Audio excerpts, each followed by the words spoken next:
ये एक पेज मैं हमेशा छोड़ देता हूँ कंप्लीट। और ये विषय सूची, अभी आप देख रहे हैं विषय सूची एकदम ब्लैंक है, जब नोट्स देखेंगे तो पूरा भरा हुआ रहेगा। और ये कुछ पेजेस मैंने देखिए दोनों तरफ हेडिंग डाली है पेज नंबर लिखने के लिए। ये 3-4 पेज मैंने जो है विषय सूची लिए छोड़ दिया। देखिए पूरी तरह से ब्लैंक है, ये पूरी तरीके से ये ब्लैंक है, अभी तक इसमें कुछ भी नहीं लिखा गया और 30 दिनों में हम इसे भरने वाले हैं। तो एक शानदार शुरुआत करने वाले हैं हम लोग, पूरी तरीके से खाली है। तो देखिए चलते हैं अब इस पर, अब सीधे लूसेंट के वीडियो पे। तो दोस्तों इस वक्त आप देख सकते हैं कि लूसेंट का सामान्य ज्ञान आपके सामने रखा हुआ है। और मैंने जैसे कि बताया था कि 30 दिन में हम लोग ख़त्म करेंगे, तो मैंने नोट्स प्रिपेयर किए हैं। तो नोट्स पे ले जाने से पहले इस बुक को देख लीजिए आप। इस बुक में जो विषय सूची है ना दोस्त, विषय सूची आप बुक लेके बैठे होंगे, मेरे हिसाब से मेरा मानना है कि आपने जो है लूसेंट की बुक ले ली होगी और आप लेके बैठे होंगे। ये जो प्राचीन भारत का हिस्सा है, अभी तो छोटा दिख रहा होगा आपको, प्राचीन भारत का हिस्सा, इसमें हम लोग कम से कम आज 14 चैप्टर तक पढ़ेंगे, सिकंदर तक, है ना। पहला स्रोत, प्रागैतिहासिक काल, सिंधु सभ्यता, वैदिक सभ्यता, महाजनपदों का उदय, जैन धर्म, बौद्ध धर्म, शैव धर्म, वैष्णव धर्म, इस्लाम धर्म, ईसाई धर्म, पारसी धर्म, मगध राज्य का उत्कर्ष और सिकंदर। फिर कल से हम लोग मौर्य साम्राज्य पढ़ेंगे। तो आइए लेके चलता हूँ मैं सीधे आपको मैं अपने नोटबुक पर आपको, और वहाँ देखते हैं कि वहाँ कौन कौन सी चीज़ें हैं। तो इस वक्त आपके सामने मेरी नोटबुक है, लूसेंट की ये नोटबुक, और इसमें देखिए विषय सूची पर मैं थोड़ा सा ध्यान दे दूँ। मैंने आपको बता दिया था कि लूसेंट में किस प्रकार जो है मैंने अपनी कॉपी बनाई है। ये विषय सूची में कौन कौन सी चीज़ें हैं, तो ये 14 चैप्टर का नाम लिखा है। इसको मैंने एक कॉलम में रखा है, लूसेंट का डे 1 पेज नंबर 1 से 10, ये लूसेंट का है। नोटबुक का कहाँ से कहाँ तक है, तो नोटबुक का शायद 7 पेज तक है, जी हाँ 1 से 7। तो मैं यहाँ 1 से 7 लिख देता हूँ, पेज नंबर 1 से 7, जी हाँ 1 से 7 में हम लोग इसको ख़त्म कर चुके हैं। ये नोटबुक का हमारा 1 से 7 है, ये लूसेंट का जो है पेज नंबर 1 से 10 है। तो आइए शुरू करते हैं बिना देर किए हुए। अब मुझे ये देखना है कैसे आपको एक क्लियर दिखाई देगा। अगर ऐसे नहीं दिखेगा तो कैमरा को मैं थोड़ा सा, ये सब मैंने विषय सूची के लिए छोड़ रखा है। ये देखिए इस समय लूसेंट की जो नोट्स है वो आपके सामने है। अगर आपको थोड़ा छोटा दिखाई दे रहा होगा तो मैं कैमरे को और ज़्यादा फोकस करूँगा। मेरे हिसाब से कुछ ज़्यादा ही छोटा हो जा रहा है, ऊपर की बातें जो है कुछ ज़्यादा ही छोटी हो जा रही हैं, तो मैं इसको फोकस करता हूँ पहले। तो दोस्तों लेके आ गया हूँ मैं अपनी नोटबुक पे, और नोटबुक पे आप ध्यान देंगे तो यहाँ पे ये जो नोटबुक है मेरी, इसमें देखिए मैंने किस तरह से अपने नोट्स को समाहित किया है, इसमें सारे इन्फॉर्मेशन को समाहित किया है। मैंने पहले संहिता लिखा है। हमें पहला चैप्टर जो पढ़ना है वह है भारतीय इतिहास के स्रोत। जी हाँ, पहला चैप्टर जो हमारा है वह है भारतीय इतिहास के स्रोत। अब इन भारतीय इतिहास के स्रोत में देखिए लूसेंट में कि कौन कौन सी जो स्रोत हो सकती हैं, क्योंकि मैंने पहले ही बताया है कि इतिहास तो हम लोग खुद तो जाके देखे नहीं हैं, हमें जो स्रोत मिलता है उसी से हम लोग पढ़ते हैं। तो देखिए वेद, व से वेद और व से विदेशी यात्री, व से वेद और व से विदेशी यात्री, ये 2 सोर्स हो गया। प से पुस्तक और प से पुरातत्व, पुस्तक एवं पुरातत्व, पुस्तक होंगे तो लेखक भी होंगे, तो पुस्तक एवं लेखक एवं पुरातत्व, ये 4 चीज़ें हैं जिनसे हमें पूरा इतिहास का पता चलता है। तो एक संक्षिप्त रूप में हम लोग देखते हैं कि कुछ इम्पोर्टेंट वेद तो सभी इम्पोर्टेंट है, विदेशी यात्री और पुस्तक, लेखक और पुरातत्व विभाग से निकली हुई वो चीज़ें जो हमें इतिहास के बारे में बताती है। तो सबसे पहले नंबर है वेद का। देखिए वेद जो होते हैं ना 4 होते हैं, और चारों वेद को मिलाने पर क्या बनता है, संहिता बनता है। चारों वेदों को मिलाने पर संहिता बनता है, तो इसलिए मैंने संहिता लिखा है, और संहिता में ये लाइन खींच के चारों वेद को मैंने एक्सप्लेन किया है। तो पहला वेद ऋग्वेद, जी हाँ ऋग्वेद। ऋग्वेद क्यों नाम पड़ा इसका, क्योंकि ऋचाओं का संकलन है। ऋचा मतलब होते हैं मंत्र, तो ऋचाओं का संकलन, ऋचाओं को जमा करके इसमें डाला गया है, लिखा गया है, इसलिए इसका नाम ऋग्वेद है। सबसे प्राचीन है, देखिए ब्रैकेट में लिखना है, ये सबसे प्राचीन है। भैया जो लूसेंट में एक एक लाइन में लिखा होता है, लंबा लंबा लाइन, हमें पूरी लाइन लिखने की क्या ज़रूरत है? यही नोट्स को छोटा करके लिखना होता है। जो चीज़ें जैसे हमको समझ में आ जाए वैसे हम लिख सकते हैं। हो सकता है कि मेरे नोट्स आपको कभी कभी ज़्यादा छोटे लग जाए या कभी कभी बहुत अच्छे लगे, तो आप उसको लंबा भी लिख सकते हैं। आपका पेज, आपका पेन, आपका समय। तो देखिए ऋग्वेद सबसे प्राचीन है। क्या है इसके अंदर? 10 मंडल हैं। होता है ना, कोई भी बुक में चैप्टर होता है, इकाई, अध्याय सब होता है, वैसे ही इसमें 10 मंडल हैं, 1028 सूक्त हैं और 10,462 ऋचाएँ हैं। मैंने बोला ना, ऋचाओं के संकलन को कहते हैं। तो 10,462 ऋचाएँ हैं, 10 मंडल और 1028 सूक्त हैं। तो तीनों में देखिए, आप देखिए मेरा काम है आपको याद भी करा देना। तीनों में 10 10 10, तो 10 में नहीं होना है कंफ्यूज, 10 में आपको कंफ्यूज नहीं होना है। 10 मंडल, 1028 सूक्त और 10,462 ऋचाएँ। सब में क्या हो गया कि कुछ कुछ बढ़ गया। इसमें जो है 2 को 28 यहाँ जुड़ गया है ना, 2 जुड़ गया, इसमें 3 जुड़ गया। पहले 2 को जुड़ा, 2 डिजिट का नंबर, इसमें 3 डिजिट का नंबर। 10 मंडल, 1028 सूक्त और 10,462 ऋचाएँ, माने 10 से बड़ा अच्छा संबंध है इसका। पाठकर्ता को होत्र बोला जाता है। जो लोग इसको पढ़ते हैं, पढ़ने वाले को होर्त बोला जाता है। होर्त किसको बोला जाता है? ऋग्वेद को पढ़ने वाले को। अब किसने लिखा है इसको? तो विश्वामित्र द्वारा रचित। ऋग्वेद किसके द्वारा रचित है?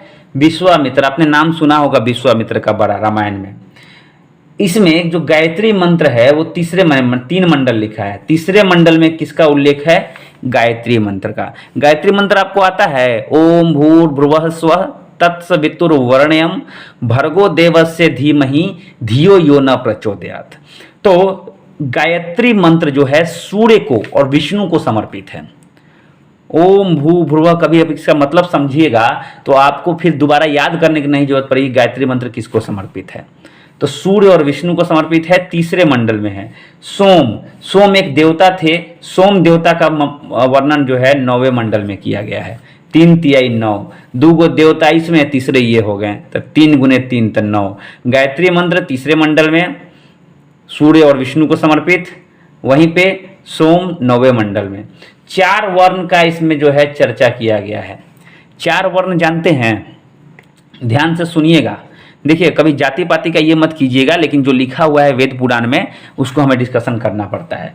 4 गो वेद। सबसे ऊपर रखा गया है ब्राह्मण को, सबसे ऊपर रखा गया है बी फॉर ब्राह्मण, है ना। उसके बाद है क्षत्रिय।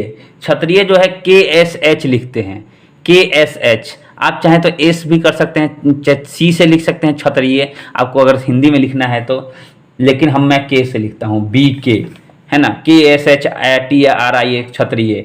ब्राह्मण हो गए, क्षत्रिय हो गए। अब हो गया वैश्य, V से वैश्य, और अंत में क्षुद्र, C से क्षुद्र। अब समझ गए होंगे C क्यों नहीं लिखे हम यहाँ, BKVC।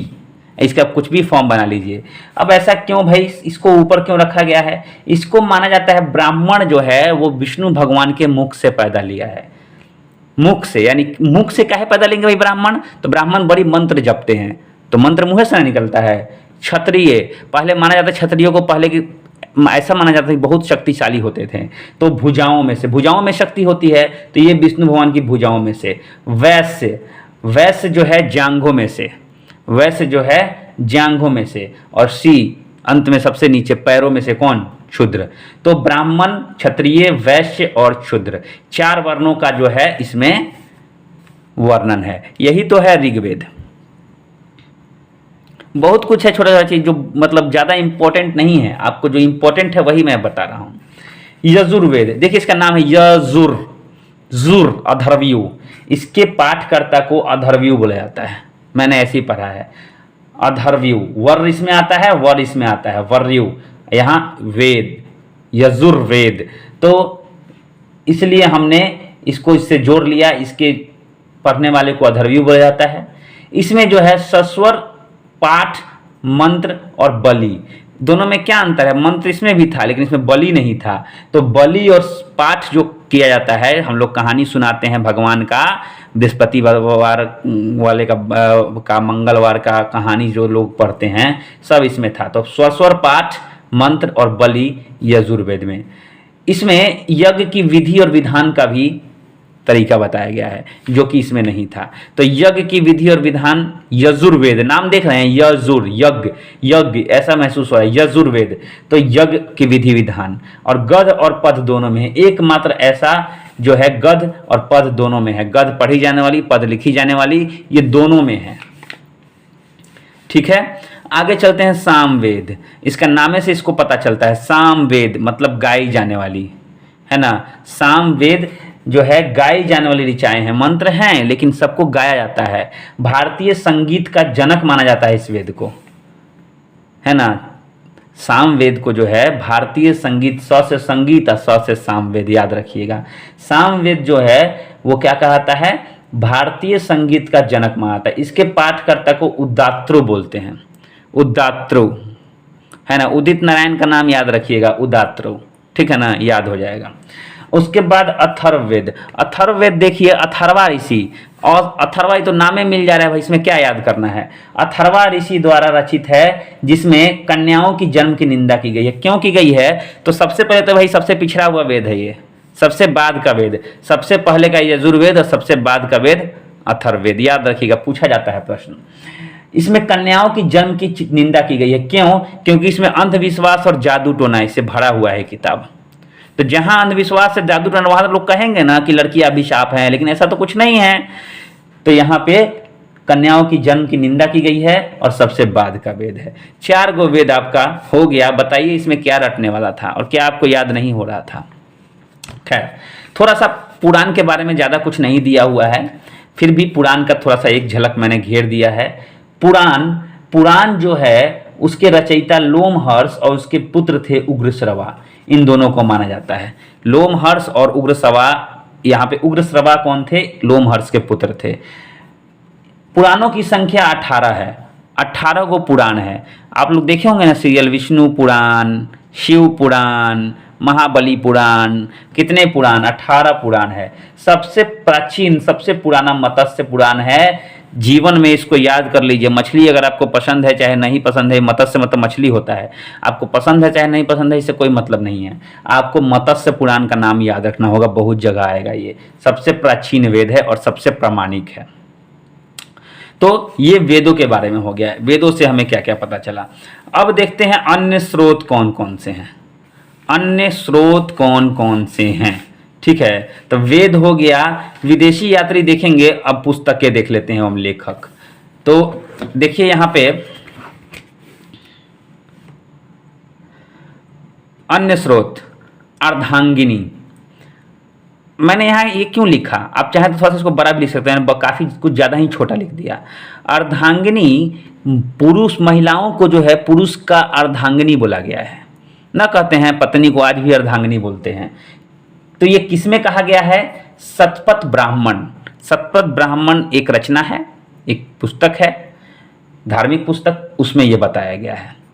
सबसे प्राचीन स्मृति मनु स्मृति है, जो कि शुंग के काल में लिखी गई है। शुंगों का जब शासन था तब मनु स्मृति को लिखा गया था। सबसे प्राचीन स्मृति है, सबसे प्राचीन स्मृति मनु स्मृति, ये भी याद रखिएगा।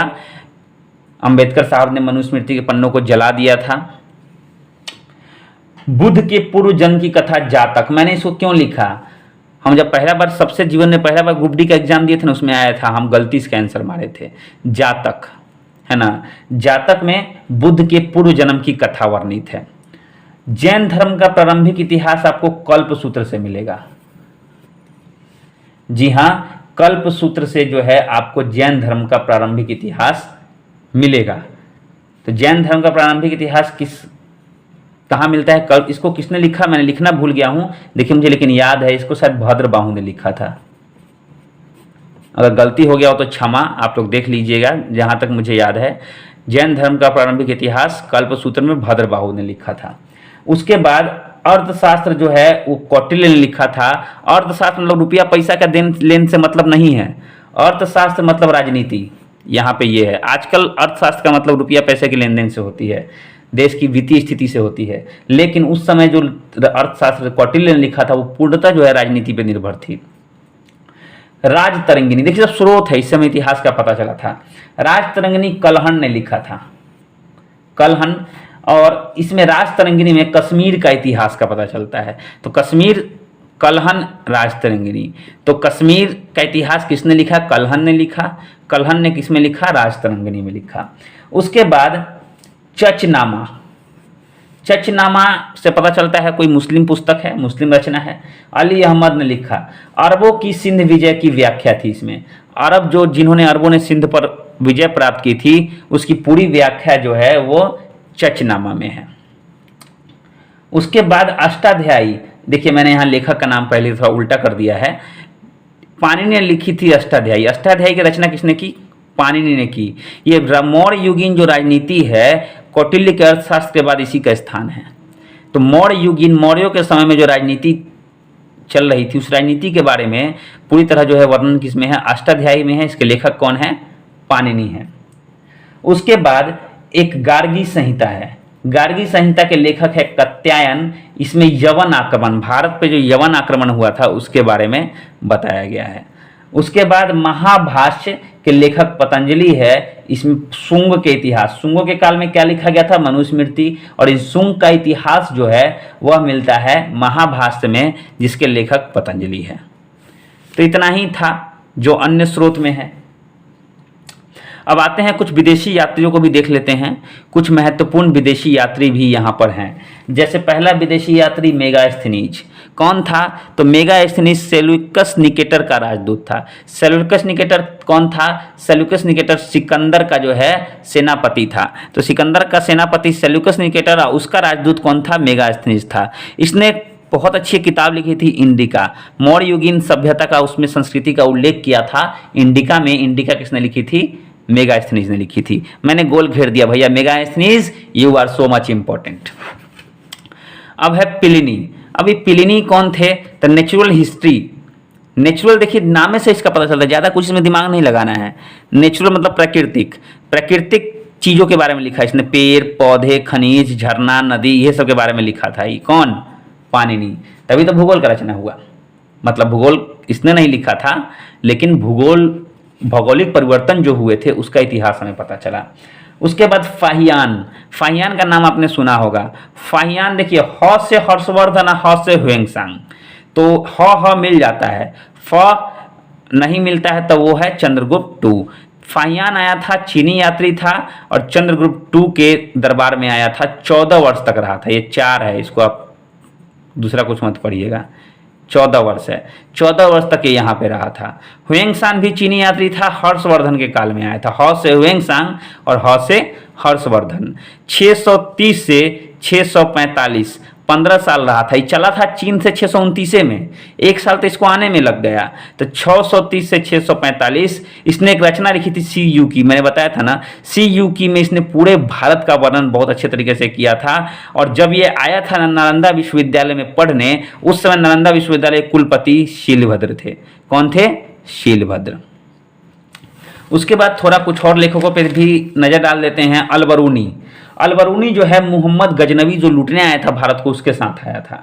तो भाई मोहम्मद गजनवी लड़ेगा लूटेगा चाहे जो करे। लेखक का काम क्या होता है? इतिहास के पन्नों में इतिहास की घटनाओं को दर्ज करना। तो ये मत कहिएगा मैं मोदी जी की तरह बोल रहा हूँ। अलबरूनी जो है गजनवी के साथ किताब के आया था और किताबुल हिंद, किताबुल हिंद मतलब हिंद का इतिहास इसने लिखा था।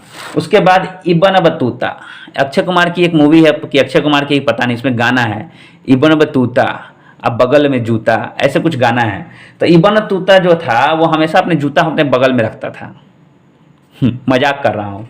1333 में ये आया था। उस समय मोहम्मद बिन तुगलक का शासन था। तो मोहम्मद बिन तुगलक से जब इसकी मुलाकात हुई तो इतना ना विद्वान आदमी था कि मोहम्मद बिन तुगलक ने इसे क्या किया, दिल्ली में जो है दिल्ली का काजी घोषित कर दिया। मोहम्मद बिन तुगलक का काजी घोषित हो गया और इसने रिहला लेख लिखी जिसमें उसने मोहम्मद बिन तुगलक के शासन का वर्णन किया। इतिहास का अध्ययन, अभिलेख, अब कुछ अब पुरातत्व विभाग पे आते हैं।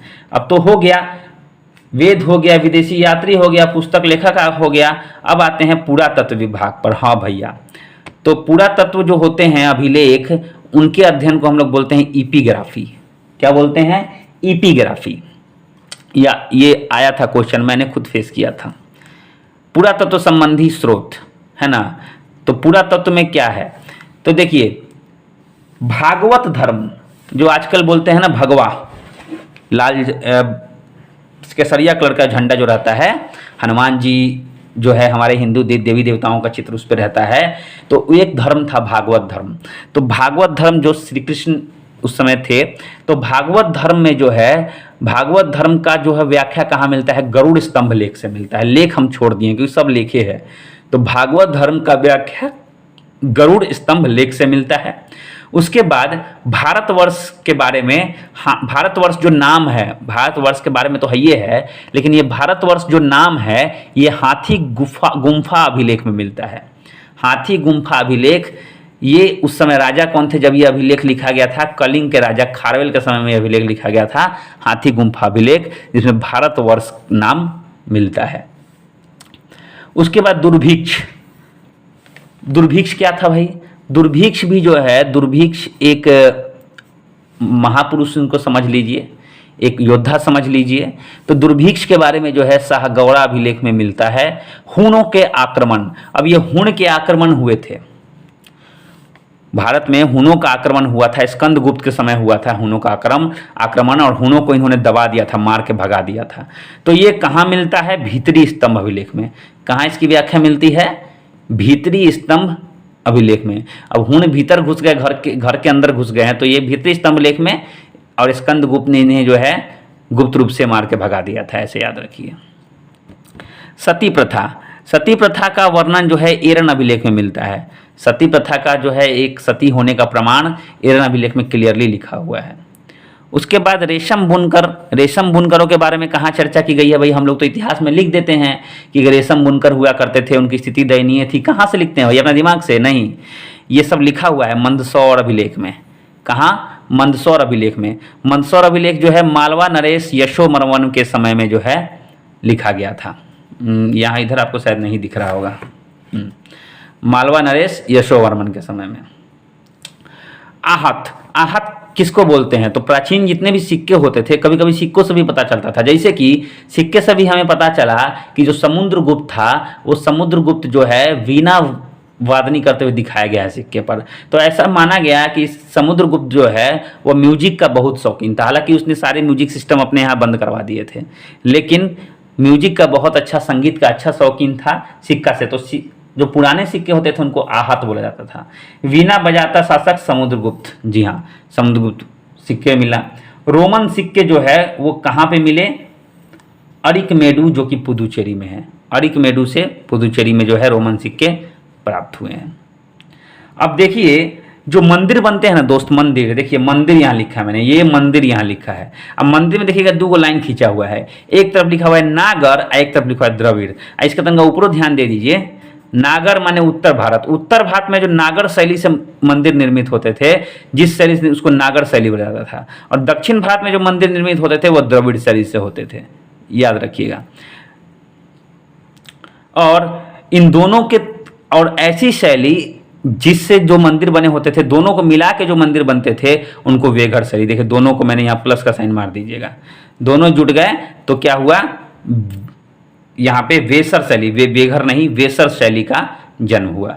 तो नागर शैली उत्तर भारत, द्रविड़ शैली दक्षिण भारत, दोनों मिल गए तो वेघर शैली। उसके बाद कृषि। खेती होती थी कि नहीं होती थी, और होती थी तो क्या होती थी? तो खेती का साक्ष्य कहाँ से मिला है? मेहरगढ़ से। मेहरगढ़ सिंधु सभ्यता की खुदाई का एक जगह है, वहाँ से यह प्राप्त हुआ था। प्रथम व्यक्ति जो है जिन्होंने औजारों की खोज की, कुल्हाड़ी, चाकू, बहुत सारे औजार मिले, लेकिन ऐसा कोई व्यक्ति होगा ना जिसने पहली बार एक औजार उसको मिला होगा, तो व्यक्ति का नाम था रॉबर्ट ब्रूस फुट। नामे से लग रहा है कि कोई बम है, फूट जाएंगे। तो रॉबर्ट ब्रूस फुट 1863 में जो है इन्होंने सबसे पहले किसकी खोज की? किसकी खोज की सबसे पहले? औजारों की। सबसे प्राचीन, देखिए सबसे जो होता है ना वो हमेशा हम लोग को याद रखना, बीच का कोई याद नहीं रखता, सबसे पहले वाला लोग याद रखता है, 2 नंबर पे कौन आया उसको कोई याद नहीं रखता है। सबसे प्राचीन नगर मोहनजोदड़ो, जिसका मतलब होता है मृत्यु का टीला। टीला मतलब जो बड़ा ऊंचा करके टाल बना देते हैं उसी को टीला बोलते हैं। तो सबसे प्राचीन नगर मोहनजोदड़ो, मृत्यु का टीला। उसके बाद मनुष्य संबंधी प्रथम प्रमाण ये पाया गया कि भाई मनुष्य थे उस समय कब, तो कहाँ मिला, नर्मदा घाटी में मिला। तो कृषि, ये कुछ चीज़ें आप लोग याद रखिएगा। थोड़ा सा और चलते हैं, ये तो प्रागैतिहासिक काल है 2 नंबर में, तो ये एक पहला चैप्टर हमारा खत्म हो गया। भारत का इतिहास के स्रोत, कौन कौन चीज़ें स्रोत, मुझे लगता है स्रोत से संबंधित और कोई जानकारी आपको चाहिए तो इस पे आप बड़ी बड़ी किताबें पढ़िए, उसमें बहुत कुछ लंबा लंबा आपको नोट मिलेगा, तो उससे आप मेंस वगैरह की तैयारी कर सकते हैं। प्रारंभिक परीक्षा के लिए बहुत है। अब है प्रागैतिहासिक काल। प्रागैतिहासिक काल किसे कहते हैं, देखिए मैं लिखा, लिखित विवरण नहीं है, लिखित विवरण नहीं है, कोई लिखित विवरण नहीं है ना, उसको हम लोग प्रागैतिहासिक काल कहते हैं। और आद्य ऐतिहासिक काल किसे कहते हैं, जो लिखित विवरण तो है लेकिन पढ़ा ही नहीं गया, कोई इसको पढ़ने वाला ही नहीं था, उसको क्या बोलते हैं, आद्य ऐतिहासिक। मतलब ऐतिहासिक मिला लेकिन आधा अधूरा, मतलब मिल गया लेकिन पढ़ नहीं पाए। तो इसी क्रम में हम लोग जो है आगे चलते हैं। हमें प्रागैतिहासिक काल में पढ़ना है आग का आविष्कार। आग का आविष्कार जो है पूरा पाषाण काल में हुआ था। जी हाँ, आग का आविष्कार पूरा पाषाण, पत्थरों के युग से भी पहले जो है आग मिल गया था। तो पत्थर का युग क्यों कहते हैं इसको, क्योंकि पत्थरों का ही उपयोग होता था उस समय। तो पत्थरों का उपयोग के समय भी लगभग उसी समय आग भी जो है का आविष्कार हो चुका था। पहिए का आविष्कार नवपाषाण काल में हुआ। उस समय तक लोग मांस उस पका के खाने लगे थे आग से, तो नवपाषाण काल में जो है पहिए का आविष्कार हुआ। पहला पालतू जानवर जो है कुत्ता बनाया गया, पहला पालतू जानवर जो है कुत्ता बनाया गया। पहला धातु तांबा यूज़ किया गया। पहला औजार कुल्हाड़ी उपयोग किया गया और पहला अनाज चावल। तो भाई हाँ, आपके मतलब की सभी चीज़ें हैं। इतना चीज़ हो जाए तब जंगल में भी रह सकते हैं। एक कुल्हाड़ी आपको दे दिया जाए, तांबा का कुल्हाड़ी दे दिया जाए, थोड़ा चावल दे दिया जाए और कुत्ता दे दिया जाए रखवाली करने के लिए, तो एटलीस्ट हो सकता है कि आप जंगल में रह पाएँ। ऐसे करके याद रखिएगा तो आपको सारी चीज़ें याद रहेंगी। अब सिंधु घाटी सभ्यता। सिंधु घाटी सभ्यता में देखिए मैंने तो यहाँ लिखा है लेकिन इसमें क्या है, कुछ खराबी मुझे लगती है। पहले मैंने लिख दिया था मोहनजोदड़ो, थोड़ा मेरा माइंड कहीं खोया हुआ था, तो ये ऊपर गलती हुआ था, नीचे में सही लिख रहा था। तो हड़प्पा के बारे में सबसे पहले लिखा है, हड़प्पा रावी नदी के तट पर, खोजकर्ता दयाराम साहनी। लेकिन ये मैंने क्यों बनाया है, हम इसे पढ़ने उठने नहीं जा रहे हैं, हम पढ़ेंगे नक्शे से। जी हाँ, समय आ गया है नक्शे का, और आइए मैं आपको लेके चलता हूँ नक्शे पे। आपके स्क्रीन पे जो है मैं एक नक्शा डाल रहा हूँ और उसी नक्शे से हम लोग अभी पढ़ेंगे। तो बस कुछ सेकंड्स का आप लोग इंतज़ार कीजिए, और नक्शा जो है मुझे डालना पड़ेगा इस पर, और नक्शे में हम लोग पढ़ेंगे कि कहाँ कहाँ पे जो है सिंधु घाटी सभ्यता जो है वह अपने पाँव पसार रही थी। तो देखिए ये नक्शा जो है आपकी स्क्रीन पे आ चुका है। सबसे पहले तो मैं पूरा नक्शा भारत का दिखा दूँ उस समय का। आप देख सकते हैं पूरा का पूरा नक्शा है। अब भारत में जो है देख सकते हैं आप पूर्वी क्षेत्र, खासकर जो है हमारा उत्तर पश्चिमी क्षेत्र जो है पूरी तरह देखिए लिखा हुआ है लाल रंग के अक्षर में, इंडस वैली सिविलाइजेशन। जहाँ जहाँ लाल दिख रहा है सब जो है इंडस वैली सिविलाइजेशन यानी कि सिंधु घाटी सभ्यता का भाग है। थोड़ा इसको जूम करके देखेंगे बड़े वाले में, डिटेल में कौन से पिक्चर में दिया हुआ है। तो ये पिक्चर इस समय आपके सामने आपके स्क्रीन पे है। उस भाग को मैंने काट के अलग कर लिया, पश्चिम उत्तर भाग को काट के अलग कर लिया भारत के। इस समय पाकिस्तान वाकिस्तान सब जो है भारत का पार्ट था। तो देख सकते हैं आप यहाँ पर, देखिए कहाँ कहाँ सिंधु घाटी सभ्यता था। तो खाली आप लोग याद रखिए हड़प्पा, मोहनजोदड़ो, धौलावीरा, राखीगढ़ी, कालीबंगन। कुछ चीज़ों को देखिए आप मैप से पढ़िएगा ना तो आपको याद रहेगा। इस मैप में आप देखिए कि क्या क्या है, जगह पहचानिएगा, जगह जो है पहचानिएगा, कौन सी नदी के किनारे है, कहाँ पे है और किस प्रकार जो है हमने इसको समाहित किया है। तो यहाँ पे सबसे पहले हम लोग को क्या चाहिए, हड़प्पा। जरा हड़प्पा ढूंढिए तो भैया इसमें कहाँ है, तो देखिए हड़प्पा। हड़प्पा के बगल में देखिए रावी नदी बह रही है। अरे भैया बड़ा अच्छा जगह था, बगल में नदी बह रही थी तो खेती भी होता होगा। तो हड़प्पा किसके तट पर मिल रहा है, रावी नदी के तट पर मिल रहा है। अच्छा ये बात है, नक्शा जरूर बना लीजिएगा आप, एक नक्शा जो है बना के रखिएगा। अच्छा हड़प्पा के वजह मोहनजोदड़ो देखिए तो कहाँ है, मोहनजोदड़ो किन्ने गया भैया, मोहनजोदड़ो जो है वो सिंधु घाटी के समय था। देखिए सिंधु घाटी ऊपर है ना, सिंधु घाटी, ये देखिए सिंधु घाटी बह रही है नदी। अब बहते बहते बहते बहते देखिए यहाँ पे जो है सीधे नीचे आइए, नीचे देखिए मोहनजोदड़ो। तो ये जो लाइन है ये सिंधु घाटी नदी है, माफ कीजिएगा सिंधु नदी है, और इसी के किनारे पर जो है मोहनजोदड़ो, यानी मोहनजोदड़ो। अब सिंधु नदी किनारे पे कौन कौन है, सिंधु नदी किनारे पर देखिए अमड़ी है, अलादीना है, चनहुद्रो भी सिंधु घाटी पर है। चनहुद्रो भी जो है वह भी सिंधु घाटी पे है। तो मैं एक तरफ मैप मैंने कर दिया, एक तरफ ये डिटेल डाल दिया। आप लोग इस मैप से मिला मिला के देखिएगा कि कहाँ पे क्या क्या, कुछ भी खोज लीजिए। देखिए एक बार खोज लीजिएगा आपको याद होगा। सुरकोटदा, सुरकोटदा कहाँ है, धौलावीरा कहाँ है, अच्छा धौलावीरा यहाँ है। धौलावीरा देखिए कहाँ है, गुजरात के पास है। धौलावीरा जो है वह कहाँ पे है, धौलावीरा का स्थान जो है वह माफ कीजिएगा, धौलावीरा का स्थान जो है वो गुजरात के पास है। तो 1990-91 में इसको खोजा गया था धौलावीरा को।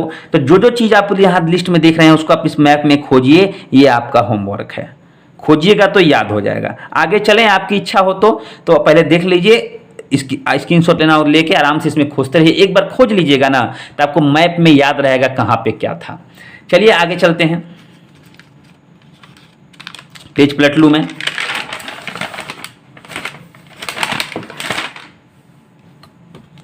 तो सिंधु घाटी सभ्यता जो था उसके जो है सबसे,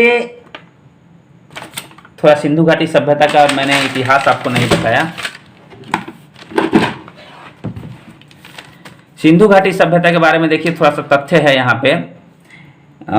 ये तो हम लोग पढ़ चुके हैं।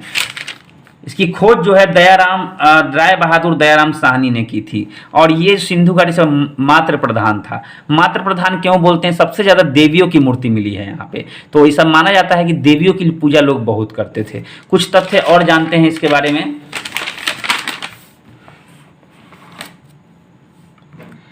तो यहाँ पे देखिए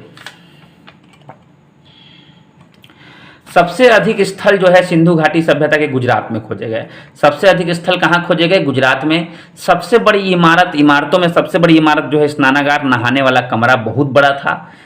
लंबाई चौड़ाई जानने की जरूरत नहीं, उतना दिमाग लगाने की जरूरत नहीं है। एक श्रृंगी पशु जिसको भगवान मानते थे, अगर आपने मोहनजोदारो सिनेमा देखा होगा तो बहुत कुछ पता आपको चल गया होगा। तो मोहनजोदारो में जो एक श्रृंगी पशु बहुत ही फेमस था। भाव चित्रात्मक लिपि थी, दाईं से बाईं ओर लिखी जाती थी, उल्टा। हम लोग क्या करते हैं, बाएं से दाएं ऐसे लिखते हैं, अब वो लोग क्या करते थे, ऐसे लिखते थे। अब भाव चित्रात्मक था, मतलब चित्र बना बना के दर्शाया हुआ था, इसलिए जो है जल्दी ठीक से पढ़ा नहीं जा पाता था। उसके बाद मुख्य फसल जो है गेहूं एवं जौ था, उसके भी साक्ष्य मिले हैं। धान कहाँ मिला है, रंगपुर और लोथल।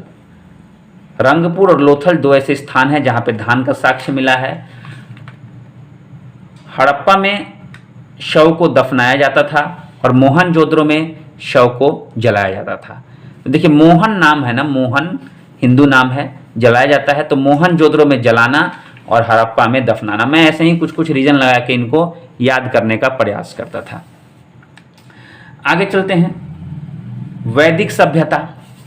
वैदिक सभ्यता क्या है भैया, तो वैदिक सभ्यता जो थी ना पितृ प्रधान थी। जहाँ सिंधु सभ्यता मातृ प्रधान थी, वहीं वैदिक सभ्यता जो थी वह पितृ प्रधान या पिता को ज़्यादा वैल्यू, ज़्यादा उपाधि दी जाती थी। अब वैदिक सभ्यता में दो प्रकार का था, एक था ऋग वैदिक काल, एक था उत्तर वैदिक काल। वैदिक में दो भाई, एक ऋग वैदिक और एक उत्तर वैदिक। ऋग वैदिक मतलब पुराना वाला, तो पुराना वाला 1500 मत पढ़ लीजिएगा, ये कट किया है मैंने, 1500 से 1000 ईसा पूर्व। और उत्तर वैदिक काल जो बाद में ईसा पूर्व में क्या होता है, घटते जाता है, यानी ईसा के जन्म से 1500 साल पहले और ईसा के जन्म से 1000 साल पहले तक कौन बड़ा हुआ, ये बड़ा हुआ। तो यहाँ पे पुराना जो है ऋग्वैदिक है, उसके बाद उत्तर वैदिक काल 1000 से 600। ऋग वैदिक काल, उत्तर वैदिक काल में बहुत सारी चीज़ें दी हुई हैं, उसमें से कुछ इंपॉर्टेंट फैक्ट्स को मैंने क्लियर अलग किया है। जैसे मैक्स मूलर एक व्यक्ति थे, एक खोजकर्ता थे। इनके अनुसार जो है आर्य मध्य एशिया से आए थे। मैक्स मुलर के अनुसार जो है आर्य कहाँ से आए थे? मध्य एशिया से आए थे। 10वें मंडल में जो है 10 राग युद्ध का वर्णन है। 10 राग 10 दिनों तक चला था ये। रावी नदी के तट पर युद्ध हुआ था सुदास तथा 10 जनों के मध्य, जिसमें जो है सुदास और 10 जनों के मध्य जो है यह क्या हुआ था? युद्ध हुआ था। सुदास शायद विजयी हुआ था। देखिए कभी कभी होता है स्लिप ऑफ द टंग, कभी कुछ ऐसा निकल जाए तो उसको आप लोग माइंड मत कीजिएगा, आप उसको सुधार कर लीजिएगा।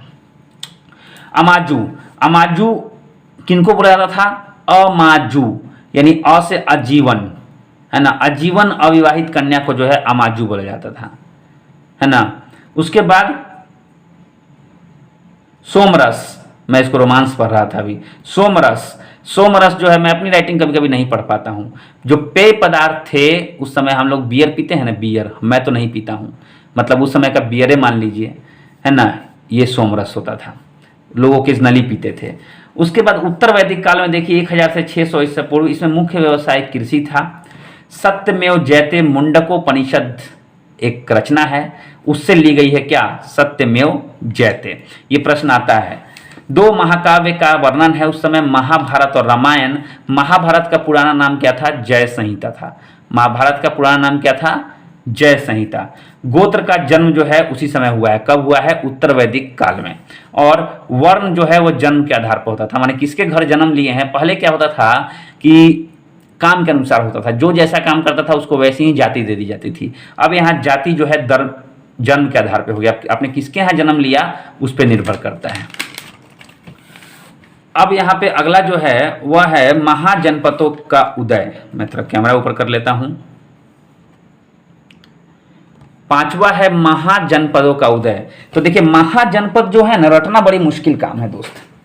तो एक तरफ मैं लिस्ट रखता हूं, एक तरफ मैप रखता हूं, आप लोग इसको याद कीजिए। देखिए चलिए मैप पे चलते हैं, महाजनपद देखते हैं। तो एक तरफ मैंने क्या किया, महाजनपद का लिस्ट रख दिया। लिस्ट में देखिए पहला नंबर में अंग है, राजधानी चंपा है, इस वक्त वो कहाँ है? भागलपुर मुंगेर में। दूसरा है मगध, मगध की राजधानी गिरिब्रज है, राजगिरी, इस वक्त यह जगह पटना गया के पास है। तीसरा नंबर काशी है। अब पटना गया नहीं, आप नालंदा लिखिएगा नहीं तो गड़बड़ा जाएगा। ये लूसेंट लिखने वालों को नहीं पता था कि नालंदा जिले में राजगीर पड़ता है, पटना जिला में नहीं है अब। उसके बाद काशी जो कि वाराणसी राजधानी थी, और वाराणसी के आसपास जो है क्षेत्र जो है अभी भी वहीं पे है। वत्स जो कि कौशाम्बी राजधानी थी। तो ऐसे करके आप जब पूरा पढ़ेंगे ना, तो इसी चीज़ को आप लोग मैप में देखिए। 4-5 को पढ़े ना हम लोग, अभी 4-5 को हम लोग कहाँ देखेंगे? मैप में पढ़ेंगे। महाजनपद का उदय, मैं आपके सामने जो है मैप डाल रहा हूँ, इस मैप में आप लोग जरूर देखिए। देखिए मैप में इंग्लिश में भले ही लिखा हो, लेकिन जरा देखिए कहाँ कहाँ। ये भारत का नक्शा है। भारत का नक्शा में देखिए ऊपर लिखा हुआ है कलर में, कलर में जरा ध्यान दीजिएगा, लिखा हुआ है वो महाजनपद, और नीचे लिखा हुआ है राजधानी, है ना। 16 महाजनपदास, इंग्लिश में ऐसे ही लिखते हैं। तो 16 महाजनपद विद देयर कैपिटल, उनकी राजधानियों के साथ हैं। उसके बाद एक और बहुत सारी चीज़ है जी। सुरसेना, सुरसेना जो है इसका मथुरा था। देखिए मथुरा उत्तर प्रदेश के पास है। ये बंगाल तरफ क्या है? अंग, देखिए भागलपुर यहाँ देखिए, अंग जिसकी राजधानी चंपा है, मगध जिसकी राजधानी पाटलिपुत्रा है, काशी जिसकी राजधानी वाराणसी है। तो देखिए कैसे हम लोगों ने जो है इसको जो है मैप की सहायता से पढ़ लिया। मैप का हेल्प लेंगे ना दोस्त तो कभी नहीं भूलिएगा, ये आपके दिमाग में छप जाएगा। छपना जानते हैं ना, छप जाएगा दिमाग में। तो मैप में आपको जो है इसको दर्शाना है, और इसको क्या करना है, उस पेज में वहाँ पे चिपका लेना है, या इसमें जो है यहाँ सेटल कर देना है ना। तो महाजनपद में बस यही एक लिस्ट और इसका व्याख्या हमें करना है। लिस्ट को याद करने का तरीका, नक्शे का हेल्प लीजिए। नक्शे में आपको जो है क्लियरली दिख जाएगा। ये नक्शा मैंने डाल दिया है इस पे, ये नक्शे को आप लोग कैरी कर लीजिए। अगर मैं आपको तरीका बताता हूँ, नक्शा आपको नहीं मिल रहा है ना, नहीं बनाने आ रही है, खुद से अंकित कीजिएगा तो हमेशा के लिए याद हो जाएगा। लेकिन अगर आपको समस्या महसूस हो रही है तो आप डाउनलोड कर लीजिए, गूगल पे बहुत जगह दिया हुआ है, ठीक है। कुछ तो काम करना ही होगा ना। अब आते हैं जैन धर्म। जैन धर्म देखिए संस्थापक हैं इसके ऋषभदेव। जैन धर्म के संस्थापक कौन है? ऋषभदेव है। और महावीर स्वामी जो सबसे प्रचलित थे वो अंतिम तीर्थकर थे, इसलिए इनका नाम आता है। 24वें एवं अंतिम तीर्थकर थे। जन्म इनका हुआ था 599 में। देखिए बहुत जगह जो है गलत दिया हुआ है, लूसेंट वगैरह में बहुत जगह उल्टा पुल्टा दिया हुआ है, तो वो नहीं है, 599 है। चूंकि एक एनसीईआरटी के पुरानी बुक में गलती से छप गया था 540, तो वो नहीं है, 599 है। और कुंडग्राम वैशाली में इनका जन्म हुआ था। इनके पिता का नाम सिद्धार्थ था, तो कंफ्यूज मत होइएगा। बौद्ध जो महात्मा बुद्ध थे उनके बचपन का नाम सिद्धार्थ था, तो इसमें मैं हमेशा कंफ्यूज होता था, आप लोग मत होइएगा। ज्ञातक कुल के जो है राजकुमार थे वो। माता त्रिशला थी, लिच्छवी राज की बहन थी, लिच्छवी राज चेटक नाम था उनकी बहन थी। पत्नी जो है यशोधा थी और पुत्री उनसे एक हुई जिनका नाम प्रियदर्शनी था। प्रियदर्शनी की शादी जिनसे हुई थी उनका नाम जामिल था, और यही जामिल जो है इनके प्रथम शिष्य बने थे। बचपन का नाम जो था महावीर स्वामी का क्या था? वर्धमान था। बचपन का नाम महावीर स्वामी का क्या था? वर्धमान था। तो इस चीज़ को आप लोग याद रखिएगा। तो ये एक स्टेज हो गया, बचपन का स्टेज, बड़े हुए शादी हो गई, ये एक स्टेज मैंने इसको अलग किया है। दूसरा स्टेज मैंने 2 नंबर देके 12 वर्ष तक वो तपस्या किए। उन्होंने घर द्वार छोड़ के 12 वर्ष तक तपस्या की। रिजु पालिका नदी में के तट पर एक साल के वृक्ष के नीचे। अब देखिए यहाँ पे आप महात्मा बुद्ध को कंपेयर कीजिएगा तो महात्मा बुद्ध का जो हुआ था निरंजना नदी था और साल की जगह पीपल का वृक्ष था, लेकिन इनको जो है रिजु पालिका नदी में साल वृक्ष के नीचे ज्ञान प्राप्त हुआ था। उन्होंने अपना उपदेश प्राकृत भाषा में दिया था। क्यों? इसका रीजन क्या था? ये लोग प्राकृत भाषा क्यों चुनते थे? क्योंकि उस समय अधिकतर लोग जो है वह प्राकृत भाषा ही बोलते थे। प्रथम शिष्य इनके दामाद जामिल बने। ये सब प्रश्न आते रहते हैं। तो ये एक जो है स्टेज यहाँ पे समाप्त हो गया। दूसरा स्टेज जो है जैन संगति।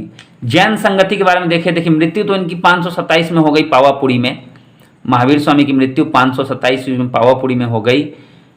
कल्पसूत्र भद्रबाहु ने लिखा था, शायद मैं सही था उसमें जो मैंने आपको बताया था।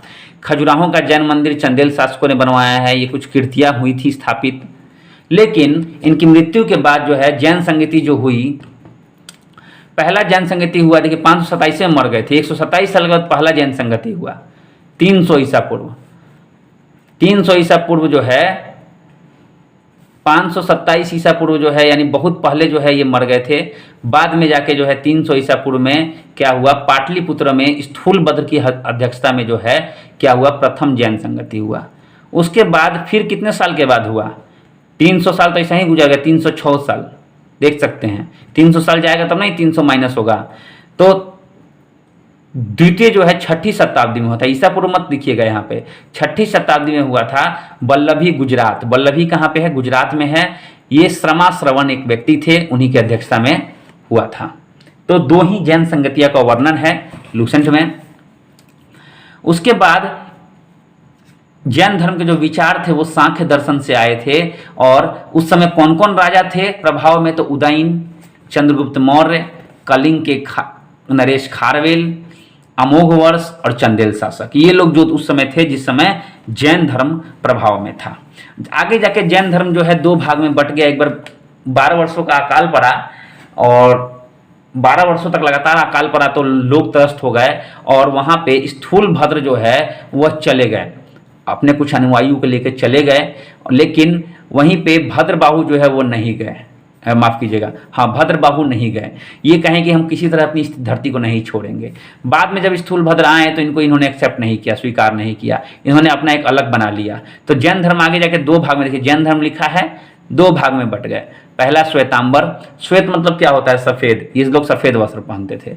और दूसरा दिगंबर मतलब दिगंबर, ये आकाश को ही अपना एक कपड़ा समझते थे।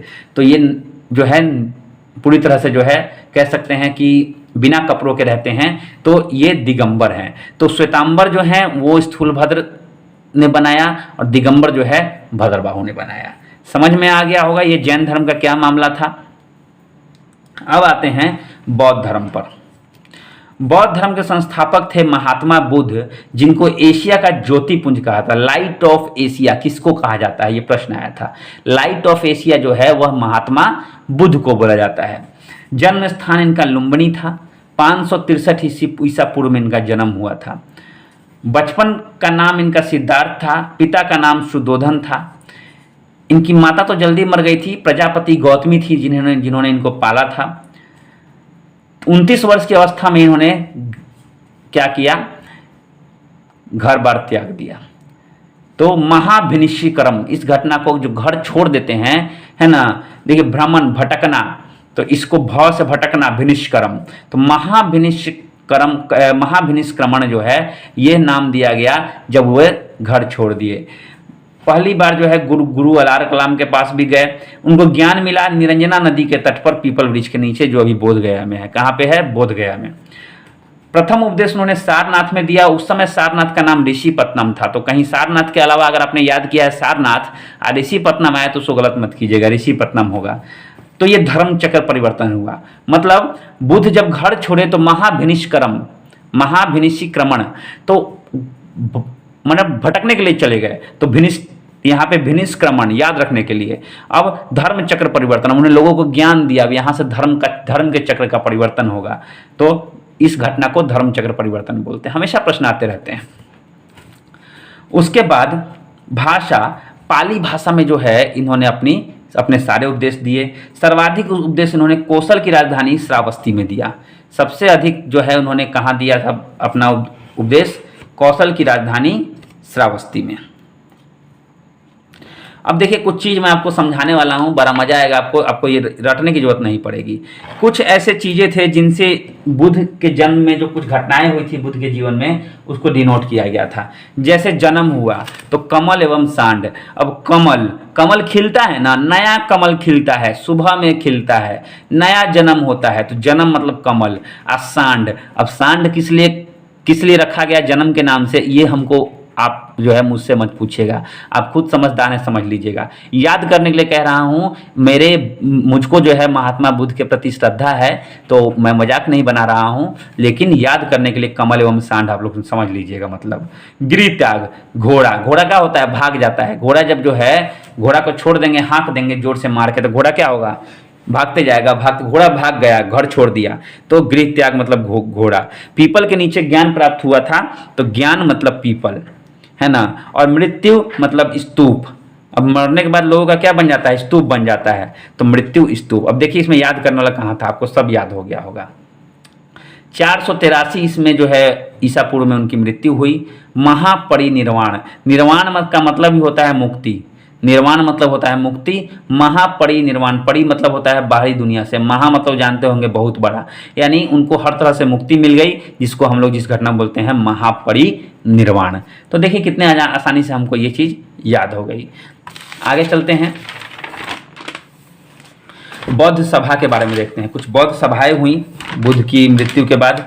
483 में वो मरे थे, 483 में मृत्यु हुई थी, और 483 में जो है वो जैन धर्म की जगह के जैसा 127 साल तक इन्होंने इंतजार नहीं किया।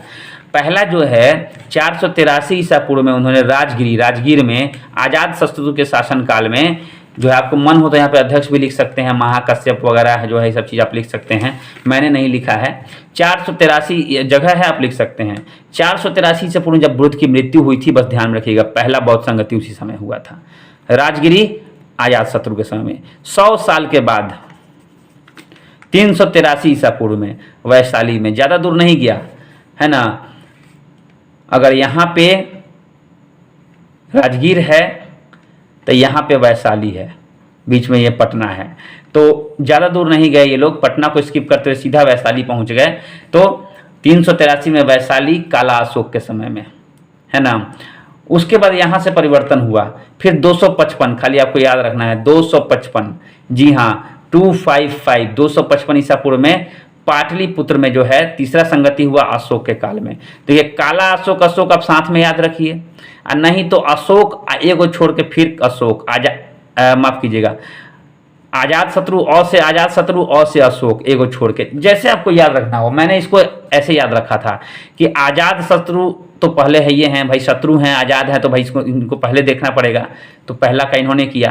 काला अशोक, पहले अशोक काला थे, अब सफ़ेद हो गए, मतलब याद करने के लिए कुछ कुछ बनाते रहते हैं। तो काला अशोक, फिर अशोक, अंत में तक कनिष्क, क से कनिष्क, क से कश्मीर। तो प्रथम शताब्दी में जब ईसा पूर्व खत्म हो गया, प्रथम शताब्दी में कुंडलवन कश्मीर में जो है चौथी संगति हुई। इसी संगति में दो भागों में बट गया, हीनयान और महायान में।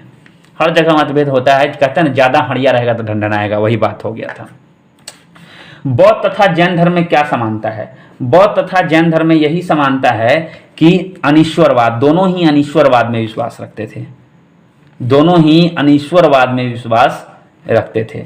उसके बाद भारत में उपासना की जाने वाली प्रथम मूर्ति बुद्ध। उपासना का मतलब क्या होता है? उपासना मतलब होता है बैठ के तपस्या करना। आज भी आप लोग जाइएगा बोध गया में तो देखिएगा वहाँ पर कितना लोग जो है कई दिन से बिना खाए पीने उपासना करते रहता है। तो प्रथम बार कोई किसी मूर्ति के सामने जो उपासना की गई थी वह मूर्ति किसकी थी? वह गौतम बुद्ध की मूर्ति थी। हो गया, यहाँ तक ज़्यादा इंपॉर्टेंट था। अब छोटा छोटा है। आठवां देखिए, शैव धर्म। शैव मतलब कौन होते हैं? शिव। भैया सावन आ रहा है, शैव धर्म नहीं समझिएगा तो पाप चढ़ेगा, सोच लीजिए। तो शैव मतलब शिव, शिव की पूजा, शिव की उपासना करने वाले जो लोग थे उनका एक अलग ही धर्म था, शैव धर्म। इसमें लिंग पूजा का पहला जो है स्पष्ट वर्णन मत्स्य पुराण। मत्स्य पुराण मैंने बताया था ना, मछली वाला सबसे पुराना पुराण है, ये अप्रामाणिक है। तो मत्स्य पुराण में लिंग पूजा का पहला वर्णन मिलता है। पशुपत संप्रदाय के जो रचयिता थे, जो जिन्होंने बनाया था पशुपत संप्रदाय, जिसमें जो लोग शिव की पूजा करते थे, शैव धर्म से ताल्लुक रखते थे, वो लकुलिस ने बनाया था। सबसे प्राचीन शैव संप्रदाय है ये। सबसे पुराना शैव संप्रदाय कौन है? पशुपत। भैया पशुपत तो ऐसा हूँ जो है सांड बाबा को बोलते हैं। वो जो सांड बाबा रहते हैं, बसहा बैल बाबा, जिस पर शंकर भगवान सवारी करते हैं। तो पशुपत जो है संप्रदाय ये लकुलिस ने बनाया था, सबसे प्राचीन था। कपालिक संप्रदाय, कपालिक संप्रदाय में इष्ट देवता भैरव को पूजा जाता था। उसके बाद लिंगायत संप्रदाय, ये लिंगायत संप्रदाय में लिंग की पूजा होती थी, ये दक्षिण भारत में प्रचलित था। उसके बाद शैव धर्म में कौन कौन से राजाओं ने शैव धर्म अपनाया था? चालुक्य, राष्ट्रकूट, पल्लव और चोल। इन्होंने केवल अपनाया नहीं था, इन्होंने बहुत बड़ी बड़ी कृतियां भी की थी। जैसे देखिए एलोरा का प्रसिद्ध कैलाश मंदिर राष्ट्रकूटों ने बनवाया था। वैसे ही राजराजेश्वर मंदिर तंजौर में है, बगले में है, हम लोग घूमे हुए हैं, तो राजराज प्रथम ने बनवाया था। नैनार जो है शैव धर्म प्रचारक थे, नैनार शैव धर्म को मानते थे। तो देखिए कितने आसानी से ये शैव धर्म का थोड़ा सा यहाँ पे चर्चा था। आगे जानते हैं वैष्णव धर्म। वैष्णव धर्म में ज़्यादा नहीं, वैष्णव मतलब विष्णु को पूजने वाले। वैष्णव धर्म जो है विष्णु को पूजने वाले। तो प्रवर्तक इसके श्री कृष्ण थे, जो कृष्ण नहीं है, ये वृषण है। वृषण कबीला से संबंध रखते थे। ये वर्णन कहाँ पे है? छंदोग्य उपनिषद में है। ये वर्णन कहाँ पे है? छंदोग्य उपनिषद में। दशावतार मतलब 10 अवतार कहाँ वर्णन है? मत्स्य पुराण में। हम बोले हैं ना बार बार कि इसको याद रखिए, मत्स्य पुराण सबसे पुराना और सबसे प्रामाणिक है। सुदर्शन, सुदर्शन ये चक्र है जो कृष्ण भगवान के उंगली में रहता था और इसमें 6 तिल्लियां थी। कितनी तिल्लियां थी? 6 तिल्लियां। अब थोड़ा जानते हैं इस्लाम धर्म के बारे में। इस्लाम धर्म के बारे में देखें तो संस्थापक थे हजरत मोहम्मद साहब। जन्म हुआ था 570 ईस्वी, ये ईसा पूर्व नहीं है, 570 ईस्वी में मक्का में, बहुत बाद में जन्म हुआ।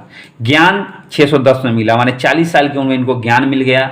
और ज्ञान मिला तो उन्होंने क्या किया? मक्का से मदीना तक की यात्रा की 622 में। 622 में उन्होंने 12 साल के बाद मक्का से मदीना की यात्रा की। आज भी लोग मक्का मदीना की यात्रा में जो है हज में जाते हैं। 8 जून 632 को इनकी मृत्यु हो गई। मदीना में ही दफनाया गया, इसलिए मदीना जो है मुस्लिमों के लिए पवित्र धाम है। दामाद उनके थे अली। अली को शासन मिला। 661 में अली की हत्या कर दी गई। अली के पुत्र हुसैन ने संभाला 18-19 साल तक। 680 इसमें कमजोर हुआ तो उसकी भी हत्या कर दी गई। अब यहाँ पे दो अलग अलग विचारधारा होने की वजह से जो इस्लाम धर्म था 2 भाग में बट गया। एक बट गया सुन्नी और दूसरा शिया। सुन्नी और शिया। सुन्नी जो थे वो समझ जाइए कि कथन तथा कार्य में विश्वास रखते थे। कथन सुनते थे और कार्य करते थे, बस सुन्नी। और शिया जो है केवल शिक्षाओं में, सी से शिया, सी से शिक्षा, शिया शिक्षा, कितना इंपॉर्टेंट समानता है। शिया मोहम्मद साहब की शिक्षाओं में विश्वास, सुन्नी मोहम्मद साहब के कथन तथा कार्य में विश्वास। उत्तराधिकारी जो मोहम्मद साहब के वो खलीफा कहलाएं। मोहम्मद साहब जिनको अल्लाह, उनके जो मुस्लिम समाज के जो भगवान हैं, भगवान तो सभी एक ही हैं, नाम अलग अलग हैं, तो अल्लाह जो कहा जाता है उनके प्रतिनिधि खलीफा कहलाते हैं। 1924 तक ये खलीफा पद रहा था। हमने जब खिलाफत आंदोलन स्पेक्ट्रम में पढ़ रहे हैं तो उसमें हमने देखा था कि 1924 में जब इसको तुर्की में हटाया गया था तो बहुत बवाल हुआ था, खिलाफत आंदोलन हुआ था, ब्रिटेन ने हटा दिया था। खैर वहाँ पे बाद में क्या हुआ कि 1924 में इस पद को समाप्त कर देगा, तुर्की के मुस्तफ़ा कमाल पाशा द्वारा जो है इस पद को ख़त्म कर दिया गया।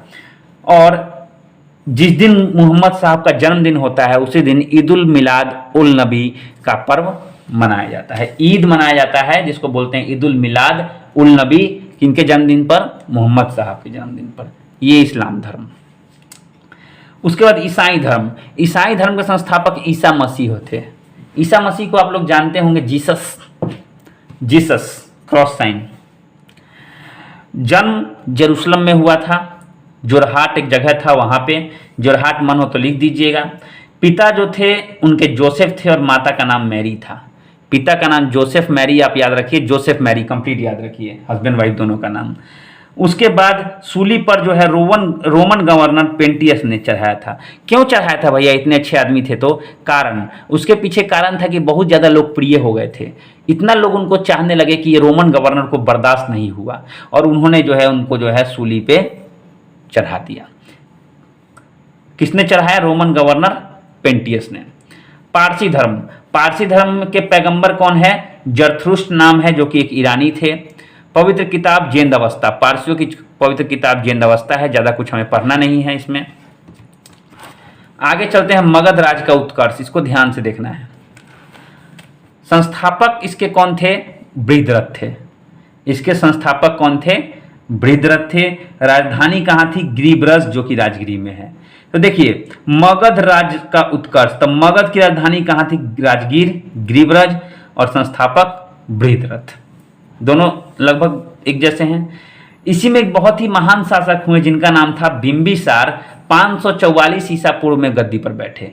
बिंबिसार 544, इस समय महात्मा बुद्ध का समय था। महात्मा बुद्ध के समकालीन या इनके समकालीन महात्मा बुद्ध थे, महात्मा बुद्ध के समकालीन ये थे। इन्होंने क्या कि एक बार महात्मा बुद्ध बीमार पड़े थे तो महात्मा बुद्ध की सेवा में अपने राजवैद्य जीवक को उन्होंने भेजा था। यह हमेशा प्रश्न आता है किसने भेजा था? बिंबिसार ने भेजा था। ऑप्शन आएगा बिंबिसार, बिंदुसार, अशोक, चंद्रगुप्त मौर्य। तो हम लोग ऑप्शन कौन सा चुनेंगे? बिंबिसार ने जो है इलाज के लिए अपने राजवैद्य जीवक को वहां भेजा था।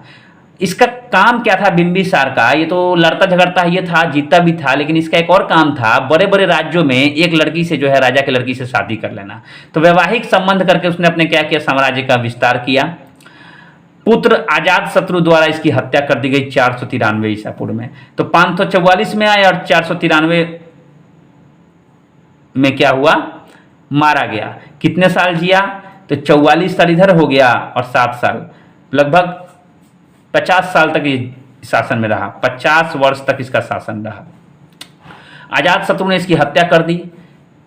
उसके बाद अजात शत्रु राज करने लगा। 493 से 461 ये किया, ज़्यादा नहीं कर पाया। 32 साल तक मात्र शासन किया। और 32 साल अजात शत्रु 32, बाबूजी किए 50 साल, ये बेटा 32 साल में निकल पड़े।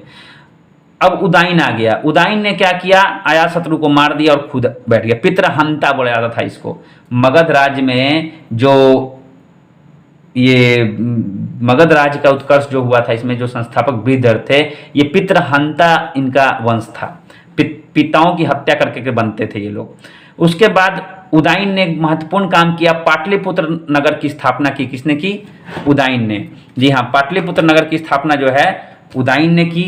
अंतिम राजा जो था मगध का वो था नागदशक।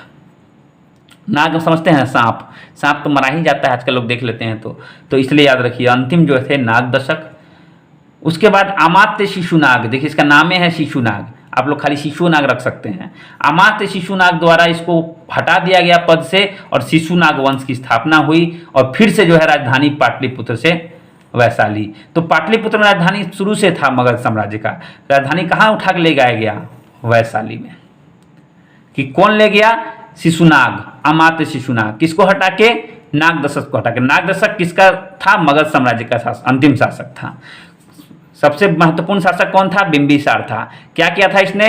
बुध जो बीमार थे तो राजवैद्य जीवक को सेवा में भेजा था। वैवाहिक संबंध करके जो है सब जगह अपनी पैठ बना रहा था। तो देखिए बिंबिसार को मारे अजात शत्रु, और अजात शत्रु के बाद उदयन, अजात शत्रु को उदयन मार दिया, है ना। तो ऐसे करके आप याद रख सकते हैं। आगे देखते हैं, शिशुनाग को जो है पदस्थाप, शिशुनाग के बाद जो है काला अशोक आया, और काला अशोक जब आया गद्दी पर बैठा तो उसने क्या किया, पुनः जो राजधानी शिशुनाग, अमात्य शिशुनाग ने पाटलिपुत्र से वैशाली लेके चला गया था, वैशाली से पुनः रिवर्स करके लाया कहाँ? पाटलिपुत्र। अंतिम राजा नंदीवर्धन था। शिशुनाग वंश का अंतिम राजा कौन था? नंदीवर्मन। उसके बाद नंद वंश की स्थापना हुई। महापदम नंद ने नंद वंश की स्थापना की, और अंतिम शासक घनानंद थे। घनानंद ने चाणक्य का अपमान किया। चाणक्य, कौटिल्य जो कहिए उनका अपमान किया। कौटिल्य ने कसम खा ली कि तुम्हारा राज्य छीन लेंगे, और उसने चंद्रगुप्त मौर्य की सहायता की, और चंद्रगुप्त मौर्य द्वारा घनानंद को पराजित करके मार दिया गया। और किसकी स्थापना की गई? मौर्य साम्राज्य की। तो मौर्य साम्राज्य हम लोग अगले चैप्टर में पढ़ने वाले हैं, मौर्य साम्राज्य से, और प्राचीन भारत समाप्त करेंगे। सिकंदर का जन्म 356 ईसा पूर्व में हुआ था। पिता का नाम फिलिप, गुरु थे अरस्तु, और सेनापति निकेटर में लिखा है, सेल्यूकस निकेटर, आप लोग याद रखिएगा। देखिए मैंने इतना पढ़ा है ना कि अब कुछ छूटता है तो दिमाग में आ जाता है। आप लोग को भी रिवाइज की जरूरत है, बोल बोल के इसे पढ़िएगा ना तो याद हो जाएगा। देखिए मैंने कितने वर्ड का यूज किया है। मैं सांड के बारे में आप लोग बताने वाला था लेकिन नहीं बताया हूँ, आप लोग समझ लीजिएगा। झेलम, अकेले रहता ना तब बोल बोल के याद कर लेता। झेलम या हाइडेस्पीज या वितस्ता का युद्ध हुआ था पोरस के साथ, सिकंदर का। 325 में वह जब लौटा तो 2 साल के बाद 323 में बेबीलोन में उसकी मृत्यु हो गई। तो सिकंदर का छोटा सा ये इतिहास था। अब हम लोग आगे से यहाँ से जो है 8वें पेज से चंद्रगुप्त मौर्य पढ़ेंगे। देखिए 8वां पेज ब्लैंक रखा है, कल आपको नोट मिलेगा। तो कितने आसानी से, देखिए कितने मजे से हम लोगों ने नोट्स भी बनाया। थोड़ा पेंसिल से आपकी वजह से, आपको बताने की वजह से थोड़ा गंदा हो गया ये मेरा। खैर कोई बात नहीं, आप लोग पढ़ लीजिए, याद कर लीजिए, लूसेंट कवर हो जाए पूरा 30 दिनों में तो मुझे बहुत खुशी होगी। तो देखिए किस तरह से ग्राफिकल और मैप की सहायता से हमने इसको पढ़ लिया। मैप पे थोड़ा सा आप लोग काम जरूर कीजिएगा। तो थैंक यू वेरी मच दोस्तों। आते हैं मेन वीडियो पे। अपनी प्रतिक्रिया जरूर दीजिएगा, कमेंट जरूर दीजिएगा, और आपके कमेंट से मुझे पता चलता है कहाँ कमी थी, क्या कमी थी, आप लोग मुझे जरूर बताइएगा। आशा करता हूँ ये पहला दिन आपको बहुत ही इंटरेस्टिंग लगा होगा, बहुत ही मजा होगा। मुझे लगा था 2 घंटे का वीडियो बन जाएगा, लेकिन ये कम से कम में काम समाप्त हो गया। तो अगले दिन